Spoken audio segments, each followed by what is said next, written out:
अस्सलाम वालेकुम व्यूअर्स, मैं हूं आपका होस्ट अब्दुर्रहमान और आज डिस्कस करेंगे पाकिस्तानी मईशत को, यानी पाकिस्तानी जीडीपी जिसका हुजम $800 बिलियन से जायद है।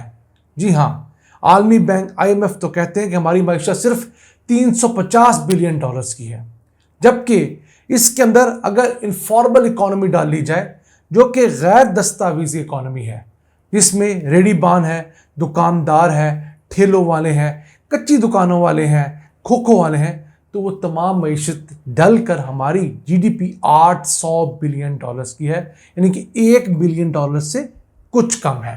यानी कुल जीडीपी का सिर्फ 43% डॉक्यूमेंटेड है जिससे टैक्स लिया जाता है। 57% मईशत ऐसी है जो अनडॉक्यूमेंटेड है, इनफॉर्मल इकोनॉमी है। तो अगर उससे भी इतना ही टैक्स लिया जाए जितना हमारी दस्तावेजी मईशत देती है, तो इसी मुल्क में सालाना 24,000 अरब रुपए टैक्स कलेक्ट हो सकता है। पाकिस्तानी मईशत के मुतालिक ये नए दादोशुमार जो जारी किए हैं वो किए हैं वफाकी additional secretary industries and production ने। बेसिकली इस महकमे ने एक स्टडी करवाई जो कि इंटरनेशनल लेबर ऑर्गेनाइजेशन और स्मीडा के तावन से की गई। स्मीडा वो इदारा है जो small medium enterprises development authority है। इन्होंने पूरे पाकिस्तान में सर्वे किया, छोटे इनफॉर्मल बिजनेसेस देखे और फिर एक स्टडी जारी की जिसका नाम है mapping of barriers and opportunities to reduce the informality of enterprises in Pakistan. इस स्टडी का मकसद ये था कि पता लगाया जाए कि पाकिस्तान के छोटे और दरमियाने दर्जे के जो कारोबार हैं उन्हें किस तरह मेन स्ट्रीम में लाया जा सके और उससे हम टैक्स कलेक्ट कर सकें, क्योंकि माहिरीन कहते हैं कि जो छोटे दरमियाने दर्जे के कारोबार हैं इनसे अगर हम प्रॉपरली टैक्स कलेक्ट कर लें तो 500 अरब रुपया तो इनसे सिर्फ इनकम टैक्स आ सकता है। जी हाँ, इनकम टैक्स वो टैक्स होता है जो सिर्फ उन लोगों पर लगता है जिनकी माहाना आमदन 50,000 रुपये से ज़्यादा हो, यानी सालाना वो 6 लाख रुपये से ज़्यादा तनख्वाह लें या उनकी आमदन बिजनेस इतनी हो तो तब उन पर टैक्स लगता है। जो लोग 6 लाख रुपए से कम कमाते हैं उन पर टैक्स नहीं लगता, यानी गरीब और थोड़े से अमीर मुतवसत तबके पर यह टैक्स नहीं लगता। लेकिन बदकिस्मती से पाकिस्तान में लोगों की बड़ी तादाद टैक्स देने के लिए राजी नहीं है। अभी गुज़िश्ता दिनों हुकूमत पाकिस्तान ने एक स्कीम लॉन्च की, इसका नाम था ताजर दोस्त स्कीम। मकसद ये था कि मुल्क भर में मौजूद तकरीबन 35 लाख दुकानदारों को, ऐसे दुकानदार जो पक्की दुकानों में, बेहतरीन दुकानों में बैठे हुए हैं, इसमें खोखे शामिल नहीं है, रेडी वाले शामिल नहीं हैं, उन 35 लाख दुकानदारों को टैक्स तक में लाया जाए और उनकी रजिस्ट्रेशन का प्रोसेस का आगाज़ हुआ। तो अज्यूम कीजिए 1.5 महीने की इस ड्राइव में कितने ताजर रजिस्टर हुए होंगे। 35 लाख में से सिर्फ 75, जी हाँ 75 ताजर पूरे पाकिस्तान से सिर्फ रजिस्टर हुए हैं। अब इन 35 लाख दुकानदारों ने इसी साल के 8 माह के दौरान सिर्फ 11 अरब 20 करोड़ रुपए इनकम टैक्स दिया है, जबकि इसी रवा मालियाती साल के 8 माह के दौरान पाकिस्तान में नौकरी पेशा लोगों ने 217 अरब रुपए टैक्स दिया है। 20 गुना ज़्यादा टैक्स दिया है नौकरी पेशा लोगों ने बनिस्बत दुकानदारों के। तो अब इसी से अंदाज़ा लगा ले कि नौकरी पेशा ज़्यादा मालदार है या दुकानदार। यकीनन दुकानदार ज़्यादा मालदार है, लेकिन वो टैक्स नहीं देना चाहता, उसकी नीयत नहीं है और बहाने उसके बाद बहुत है। FBR तंग करता है, ये करता है, वो करता है। आप खुद ऐसी पॉलिसी बना कर दे दें जिसमें आप अपनी मर्जी से, ईमानदारी से टैक्स दें।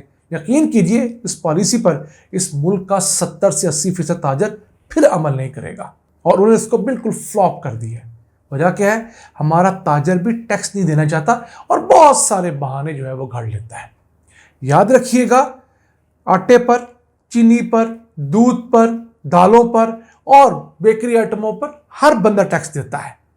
खा वो रेडीबान है, खा वो 10,000 रुपये माहाना आमदन कमाता है, खा वो 10 करोड़ कमाता है, वो उतना ही सेल्स टैक्स देता है। हम बात कर रहे हैं इनकम टैक्स की। इनकम टैक्स उन लोगों पे लगता है जिनकी माहाना आमदन 50,000 रुपये से ज़्यादा हो। यही वजह है कि पाकिस्तान में जीडीपी के लिहाज से जो टैक्स है उसकी शरह सिर्फ 10.2% है। आलमी मार्केट में, बाकी दुनिया के अंदर ये 16 से 18% हुआ करती है। तो यही वजह है उनके पास ज़्यादा पैसे होते हैं उस ज़्यादा टैक्स के सबब वो लोग अवाम के सेहत पर, तालीम पर, बाकी चीज़ों पर ज़्यादा अखराजात करते हैं। अब पाकिस्तान के अंदर जो स्मॉल मीडियम एंटरप्राइजेस हैं, अगर उनको हम देखें तो उनके अंदर 53% जो एंटरप्राइजेस हैं वो है होलसेल या रिटेल में काम करने वाली दुकानें, जो हमारे गली मोहल्लों में है, मार्केट्स के अंदर है, हर जगह है। फिर रिटेल के अलावा होटल इंडस्ट्री आती है। 22% लोग खिदमात दे रहे हैं, मसलन मोबाइल लोड करने वाली दुकानें होंगी, इस किस्म की जो मुख्तलिफ सर्विसेज दे रही हैं। और फिर 20% छोटी और दरमियानी सनतें हैं। इन सब को मिला लें तो पाकिस्तान के अंदर 52,40,000 से ज़्यादा स्मॉल एंड मीडियम बिजनेसेस काम कर रहे हैं और इनका हमारी मईशत में हिस्सा जो है वो 40% से ज़्यादा है और पाकिस्तानी एक्सपोर्ट्स में इनका हिस्सा 30% से ज़्यादा है। अब इन तमाम सेक्टर्स को अगर हम फॉर्मल इकॉनमी में लाएंगे तभी यहाँ पर काम करने वाले मजदूरों को वो वेज मिलेगी, वो तनख्वाह मिलेगी जो हुकूमत पाकिस्तान हर साल अनाउंस करती है, यानी 32,000 रुपये अनाउंस किया जाता है। तो इन तमाम सेक्टर्स के अंदर तभी 32,000 रुपये मिलेगा जब ये लोग एक नेशनल लेवल पर एक किसी जब्त के तहत आएंगे। फिर इसके अलावा पाकिस्तानी मईशत इस वक्त दुनिया की 43वीं बड़ी मईशत है जीडीपी के लिहाज से। 350 अरब रुपया अगर हम अज्यूम करें जो फॉर्मल इकॉनमी है तो हम 43वें नंबर पे आते हैं, जबकि अगर हम इसको $800 बिलियन अज्यूम करें तो हम दुनिया की टॉप 25 मईशतों के अंदर आ सकते हैं। अभी भी हमारे पास बहुत गुंजाइश है, बहुत सारे सेक्टर ऐसे हैं जिनको कैलकुलेट नहीं किया जाता। मिसाल के तौर पे पाकिस्तान में रेडी बांध जो है, जो खांचा फरोश हैं, उनकी तादाद 10 लाख से ज़्यादा है और वो सालाना कितने का टर्नओवर करते हैं, ज़रा ज़्यूम कीजिए, 900 अरब रुपए का। जी हाँ, तकरीबन 1 ट्रिलियन रुपए का वो लोग सालाना टर्नओवर करते हैं और इनके यहाँ सामान के ऊपर मुनाफे की शरह कितनी होती है, 29%। और पाकिस्तान में होने वाली एक तहकीक के मुताबिक बड़े शहरों के अंदर जो रेडी बान है उनकी माहाना आमदन जो है 1,14,000 रुपये है। जी हाँ, जो हम लोग आम रेडी बांध देखते हैं, जिसे कभी हम धूप में सड़ता हुआ देखते हैं, सर्दियों में ठिठरता हुआ देखते हैं, वो रोजाना 3 से 4,000 रुपया कमा कर जाता है। ये आप लोग खुद तहकीक कर लें, मैंने जाकर मार्केट में फील्ड में करके देखा है। 3 से 4,000 रुपया अगर इनको दिहाड़ी ना लगे, खालस मुनाफा ना आए, तो इनके नाक पर वो मुनाफा बैठता नहीं है। हम इनके लिए दुआ गो हैं, लेकिन ये लोग ना टैक्स देते हैं, ना कोई रेंट देते हैं, कचरा ये लोग अलहदा फैलाते हैं और फिर मस्कीन के मस्कीन बने रहते हैं। इन लोगों को भी फॉर्मल इकॉनमी में लाना होगा, इनको प्रॉपर जगह देनी होगी ताकि वहाँ पर बाइज्जत सा एक कारोबार कर सकें, अपनी इच्छाओं का सामान कर सकें, अपने लिए पानी का बंदोबस्त कर सकें, अपने फ्रूट वेजिटेबल्स को संभाल सकें। लेकिन उसके साथ साथ ये कुछ मुल्की मईशत के अंदर भी कंट्रीब्यूट करें। कैसी बात है कि एक लड़का ज़रा पढ़कर नौकरी पे लगता है, उसकी तनख्वाह जैसे ही माना 50,000 रुपये को क्रॉस करती है तो रियासत उसकी तनख्वाह पर टैक्स काट कर फिर तनख्वाह पहुंचाती है। लेकिन दूसरी तरफ इनफॉर्मल इकॉनमी के अंदर लोग माहाना लाख सवा लाख रुपया आम रेडी वाला कमाता है, उस पर किसी किस्म का कोई कंट्रोल नहीं है।